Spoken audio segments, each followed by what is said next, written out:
Welcome back to Big Sister Talk. And today we're going to talk about choosing a planner that works for you. Now, I have been planning for over 5 years, if not 10, if not even more than that, but I know at least five. Um, in all this time that I have been using planners, I've done them, I pretty much think I have done them all. When I say I have done them all, I mean that I have tried different methods. I have tried different systems. I have tried what I call everything. I have pretty much constructed one for myself. I have bought ones that I tried out. I have taken ideas from this place, this brand from another brand. I have tried to tailor it to work for me. I have used blocks, I have used lines, I have used them all. And I am still on the search for the perfect one, and maybe that's where the issue is because there's no such thing as perfect, but something that has really, really worked for me.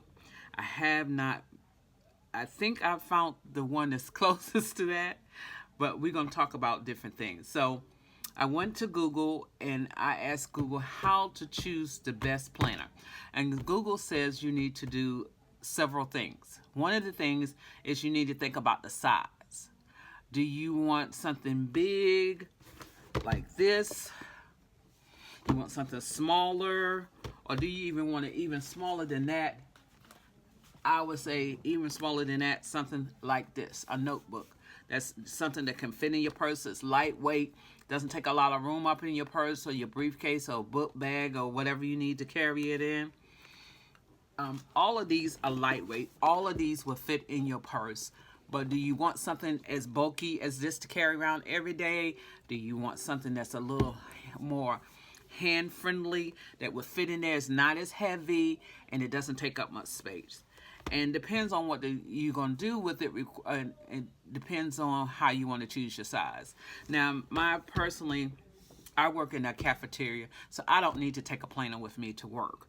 I do need to use it when I get home, so mine can be this size, and it works for me because I don't take it with me everywhere I need to go, unless I'm traveling out of town. I'm gonna be out of town for a week or more, or I think I need it, and that's different because I have a suitcase and a carry-on bag, so this will work for me. Now, if you're one of those people that your business centers around YouTube, you have a channel, you're doing videos and all of that, something more carryable, lightweight will work for you. Again, choose the one that works for you. Try them out. This is, we're talking about for 2025, so you have, this is September, October, November, December. You have at least 3 months to choose the one that works for you. And try. The good thing about all this time that we have left, each month, each week, try one. If you don't want to, and don't go out and buy one. I always suggest trying to find your one secondhand. Goodwill, Salvation Army, all of those at this point now have journals, notebooks, planners that people are getting rid of and getting ready for the following year. They may have had it for a couple of years, and that's even better because then you get to try it out and make it your own. You don't to make it your own. So, and that's a way to save money and to try something out new. Now, another thing is you want to look at the layout. Does the layout work for you? Like this one here is a project tracker. It has a project tracker in there if you're going to do a project. Like for me, my business is knitting, so this part right here will work for me. It gives me a start date, a due date, what is my objective, all my tasks, my ideas. And for me, like if I was doing a blanket, I had somebody to ask me to do a blanket, so I would come in here and see the start date and when they want to do, what is my objective, how, and this is also good for me when I need to do it again for the next customer. So I would be able to write down the yarn. How much yarn did I use? How much time did I invest in it each time to do it? How many rows am I on? How many rows does it require? Did I stop halfway in a row? What row did I stop in, so I know which row to start the following in? So that would be good for that. This one also has the months at the top of it. As you can see, let's see if the light, ooh, I can't see. I don't know if you can see. Let's turn it a little bit. Yeah, that's better. This one has the months at the top and the date, so you would circle the month that you're currently in, and then circle the dates that you would coincide with that one. And this one here is just a blank page, and you would write down what you want to do for the day. And that is good if you're just one of those people that just needs to jot it down. You don't want to do anything fancy to it, and it's just plain, and that's fine. And then if you're creative, you can figure out how to make this fancy and how to block it out and make it work for you. For me, I have to have a little more structure. I have to actually see the boxes in there. I tried to do things that's not there, but that don't quite work for me. And you also have stickers that will help you block things out. Let me see here. Let's see right here. As I was saying that, I was thinking about the different stickers. Like, let's see. This one has a calendar on it, so you can make it fit yours if you wanted to. Put it out and put it on a piece of paper for you. There goes some stickers if you wanted to use it like a budget for the bills that you had to pay. These are just little strips here. You can buy stickers. Here's a to-do check off one, so you could get it. And let's just demonstrate. I work better with demonstration. So you could take this and you could stick it there. Well, you didn't have to go over the line. You can stick it here. Crooked. It's getting crooked. Okay, so I can take that. I don't care when you start recording. Everybody and their mama want to talk loud when you want to record. You know what I'm saying? I've already notified my family that I was doing a recording. Why do I still hear them? I don't know. But you can put that sticker there, and that can help you out if you wanted to. So stickers can be your best friend. You can have, you can use, I'm trying to see if I got some washi tape here. Oh, I do.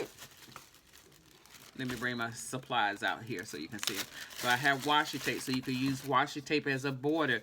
If you wanted to cover up the dates, you could use your washi tape. This is a little too wide, but you can find washi tape that would fit, or you could bring the washi tape down some so it could fit across like that and cover that up, and then you can make it your own.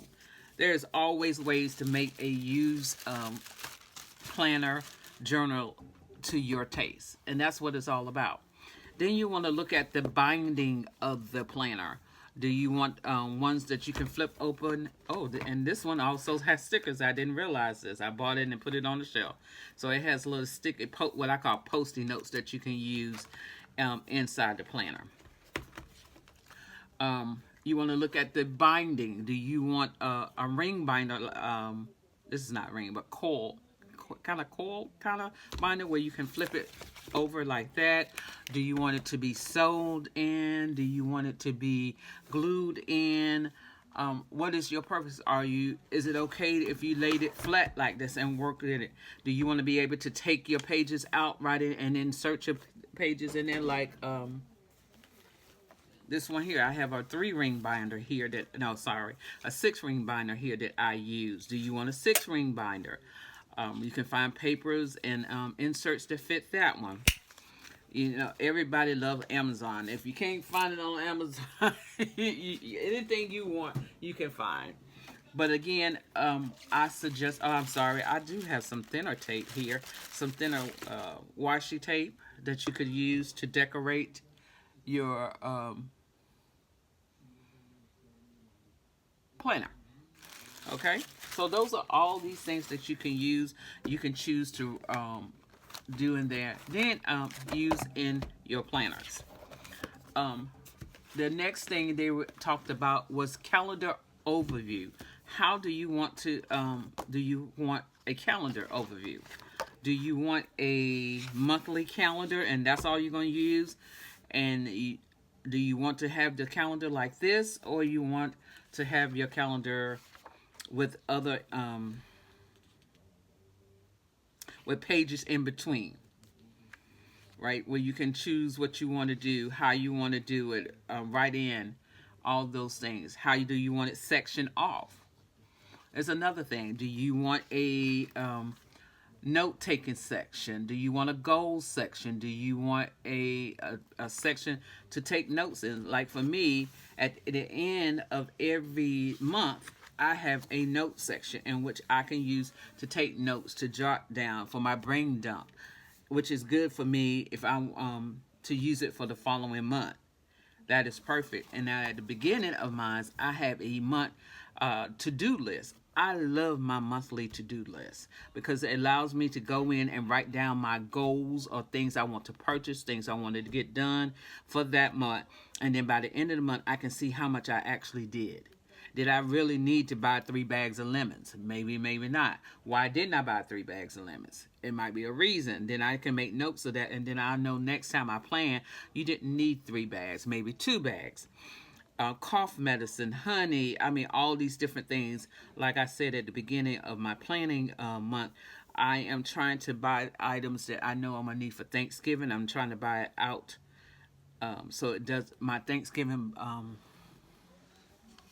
budget is not blown in one thing.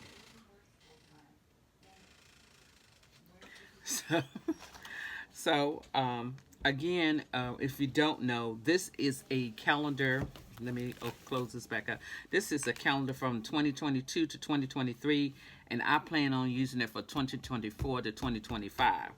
So what I did to make this work for me, I went in and I played with it with some of August, and I tried to see if this will work for me. Now I am a type of person that I think I need a lot of space to write because I like to write big and I like to take a lot of notes and stuff. So this right here, at first glance for me, would not work. I thought it would not work. So I started to use. Hold on, let's see if I can find what I started to use before. Let's see. I used several things this year. Let's see. I call myself being prepared. But as I'm talking, okay. Earlier part of this year, I tried to use this right here. I'm going to move this to the side. I tried to use this because I thought I needed all this space, but I only needed 4 sections. I did realize that I only needed 4 sections. I need a section for my God time. I need a section for my business. I need a section for my grandson's activities. And I need a section for something else. I can't remember what it was. And now this worked to a certain extent.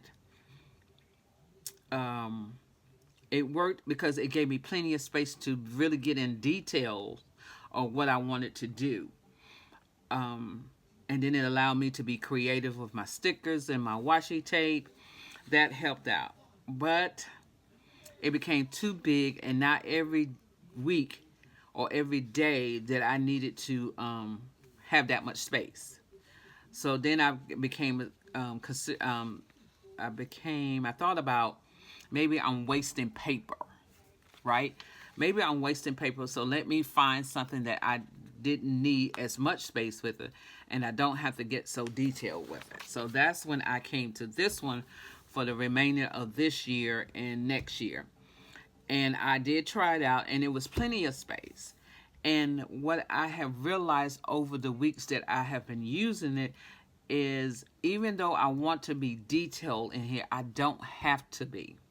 I don't have to be as detailed when I'm setting up my calendar or my weekly tasks, because I just don't need all those details, because I do the same things over and over again.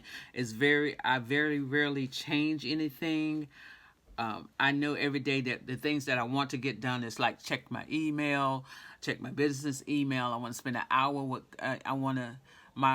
The perfect day would include me spending 2 hours and 40 minutes with God, an hour on my business, Throughout the day, I would check my email. If there's any other tasks that need to be completed, like make phone calls or follow up emails, I could write that down. And do videotapes, when to upload videotapes, and all the not videotapes, but upload videos. I could do all those things. So as September came and left, I realized I realized that I was just making things more detailed than they needed to be at the time. I just need to make me a note and be through with it. I have my whiteboard can be more detailed for me, like if my God time. In my God time, I want so many minutes for listening to music, so many minutes for reading the scriptures, so many minutes for reading the commentary, so many minutes for just meditating and listening to what God wants to do. God wants to tell me or want me to get from each scripture. Again, these are not always things that I put into practice. These are the things that I would like to put into practice. Some weeks it works, some weeks it don't. And again, so I always seem to get off track with some things. So you choose planners according to the sections. What sections do you need? What section you do not need? Again, this is the perfect time for you to practice. Go to Goodwill, go to Salvation Army, thrift stores, whatever your favorite thrift stores is, and see if you can find planners. And don't just buy one size, buy 3 different sizes and try them out and see if which one works best for you. Are you going to be able to do multiple things in your planner? Is the planner also going to be used for a budget planner? Is it also going to be used for your God planner? Is it also going to be used for your meal planning? Or are you going to be just like me and just use it for everything, but just write little notes for it? Like, I'm not a big meal planner because my grandson and I, we can pretty much, I buy quick meals that we can either put in the air fryer or something we can put in the oven that doesn't take a lot of cooking for me. Because I cook all day, when I come home, I definitely don't feel like cooking most of the time. And if I do feel like cooking, then I take things out and I go ahead and cook it.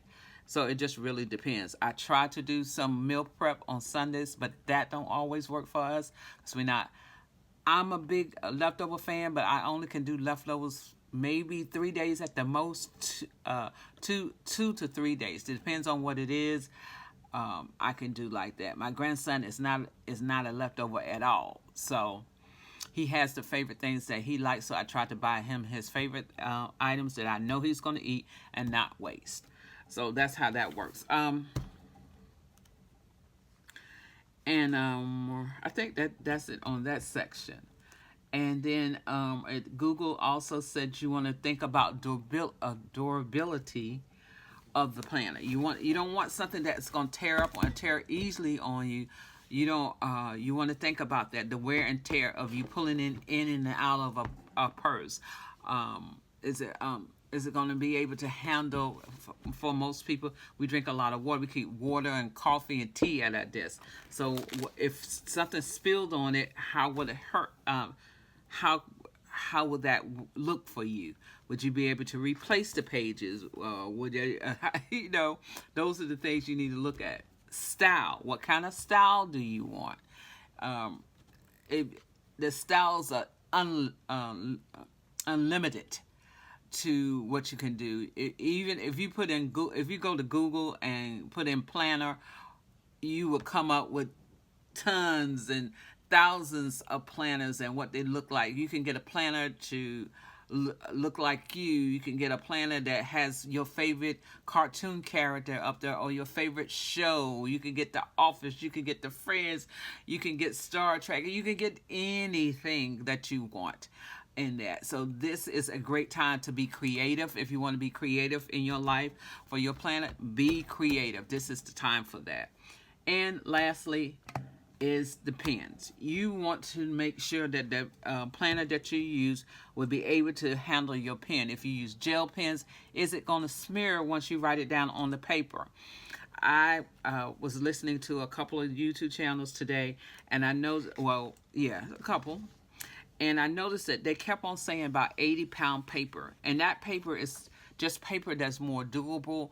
The thickness is just right. It's not too thick and it's not too thin. It's in between cardstock. It's kind of thick like cardstock paper, but not quite that thick.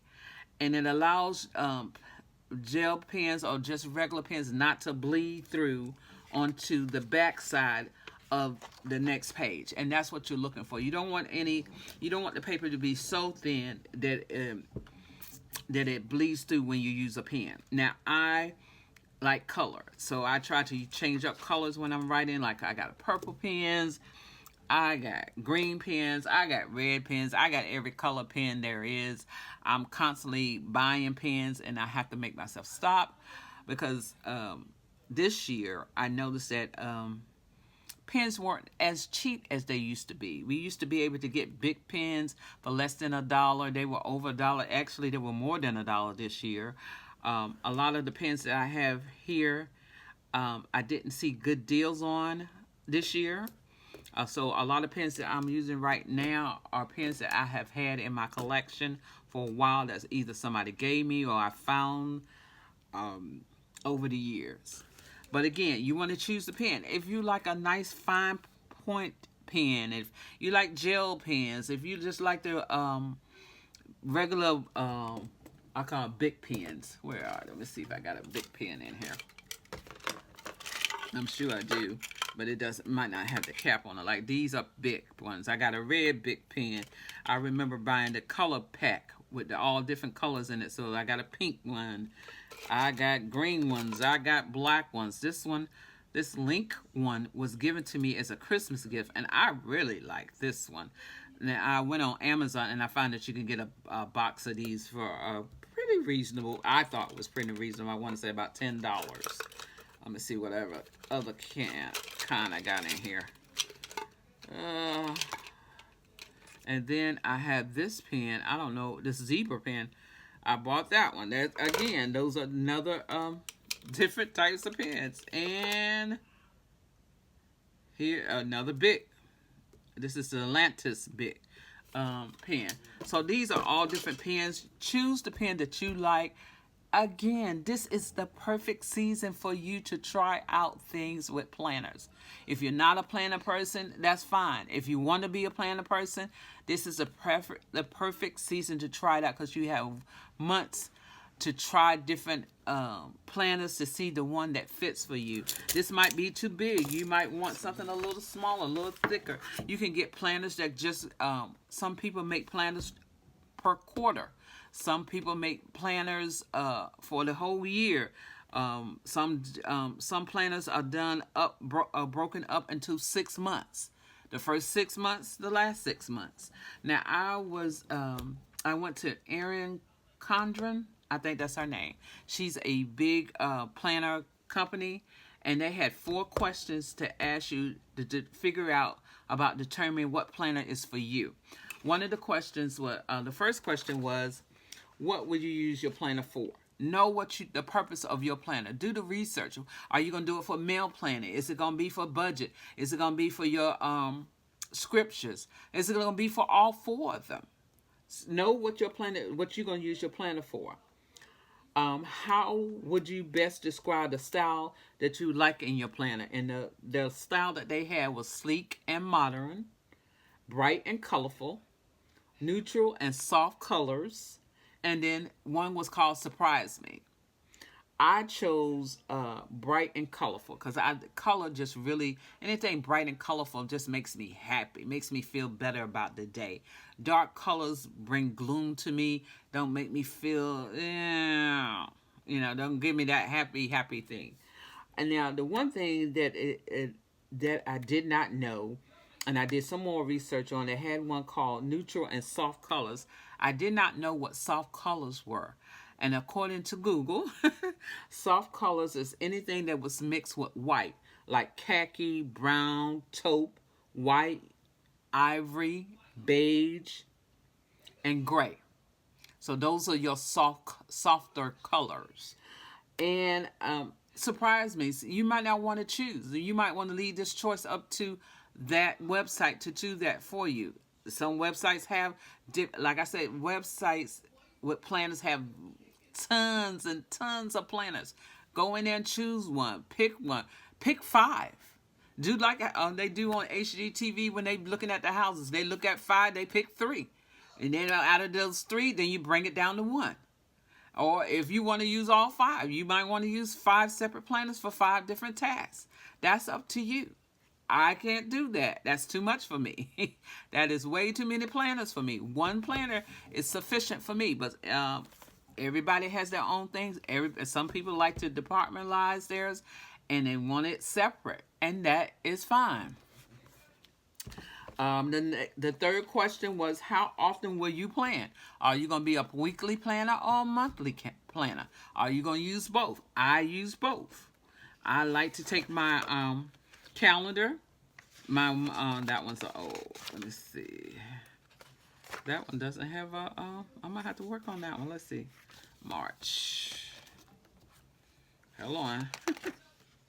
There we go. I like to have both. I like to have an overview of the month. Then I like to break it down by the week. And that will work for me. Again, I have things in here. This is for 2023. So I will go in here and make this work for me. I have stickers for 2024. And then I will get my dates for 2025. And this will work for me. I will have to change holidays, of course. But again, these are things that work for me. I use stickers to cover up the holidays and then write in the right holiday. And the last question to ask yourself is, what features are important to your planner? Do you want to personalize it to your? Do you want to personalize your planner? Do you want a 12-month dated calendar for planning for the whole year? Do you want a guided content options that help you with goals like budgeting and meal planning? Do you want plenty of space to track your daily to-dos and your appointments? Do you want line pages for listing and journaling? Or you want flexible planning? That means you want a little bit of everything in there. Do you want an undated one to be more flexible with your schedule? Now, I was looking at, again, YouTube, a lady on YouTube, and I did not write down the information, but she was saying that one of the trends she felt that is coming in 25 is using an undated planner. And the reason that undated planners might get popular is because some people start off with a planner, and then you stop for 2 months, a month or so, and then you come back in. And with the undated planner, if it's undated, then you just jump in wherever you left off at. And then whatever you don't use, you can use for the following month. And I never thought about it like that. I never thought about taking or using that planner until it is finished. A lot of times we use it up. We might, we all gun-ho come January. We all excited about whatever goals we set. So we might do good for the first quarter. Let's say we do good from January to April. And by April, we're tired of it. We're not writing down nothing, at least not in our planners. So from May until September, during those months, you're not doing anything. Kids are about ready to get out of school. A lot of vacation is going on. So a lot of people are not really with their planners during that time of the year. Or you found out that planning is not you. So you stopped. Okay, come August and September, the kids are back in school. They got all kind of activities. You sign them up. They got cheerleading. They got basketball. They got football. They got track. They got school events going on. Every month is an event at the school. Every month is an event at your work. It's getting close to Christmas time. You want to start planning for Christmas. You want to start planning for Thanksgiving. You don't have a house full for Thanksgiving. What do you have to buy for Thanksgiving? I got to get plates. All these things got to go on. So you start using your plan again, but you have those in-between months that you didn't use, you can use for the following year. Or not even following year, you can just start off where you left off at. You stopped in April, you go into your planner. If it's undated, then you just start with August. Okay, I write August in, I do that date, and that's fine. So by the end of the year, if you went that far, you might not even use it but 2 more months. but you have all that space there to pick up and use it when you get ready. So undated planners are something that one YouTube channel person thought that it might be on the uprise. So that might be something for you to look at. Okay. Oh, so thank you for coming along with me. Thank you for listening to me about how to choose your planner that best fit you. I hope that this was helpful for you. I hope that you get excited about using planners again. I hope, and the best thing is here. If you decide that you do not want to use a planner, that's fine. Nobody is making you use a planner. We're just saying that if you decide that you want to use the planner, there are tons and tons of ways of using it, tons and tons of ways of making your life easier with it.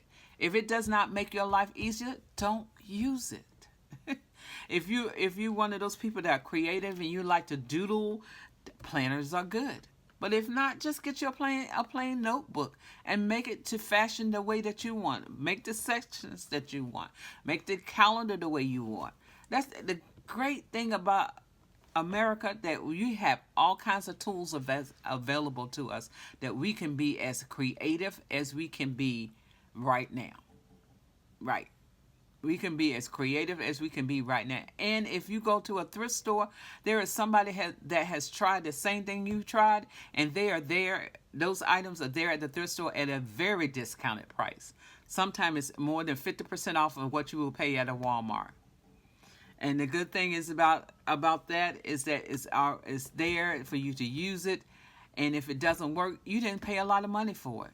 That's why I suggest that you go to those thrift stores, find planners, look at them, see if it's something that you like, and try it out. Be adventurous. Try it out. That's your big sister talking, and you have a great day.